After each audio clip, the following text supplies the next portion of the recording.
My name is Nancy Porphyria Irene.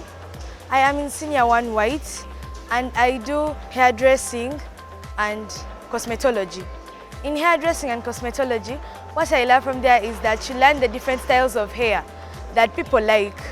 E.g., people sometimes like hair which is long and sometimes which is short. So according to a person's preference, you may give her a different color or a color that is looking like her dressing or his or her preference or the color he or she likes. In hairdressing, we learn about the way you weave the hair, the way you do embroidering the hair. During embroidery, we use threads, crocheting needles, and also we use hair cream. My plan is to make a salon where people will be doing cosmetology, where they'll be making hairdressing on people, e.g. brides, those who are going for parties, and also those who are doing it as a normal routine, and also teaching students outside our salon. Thank you.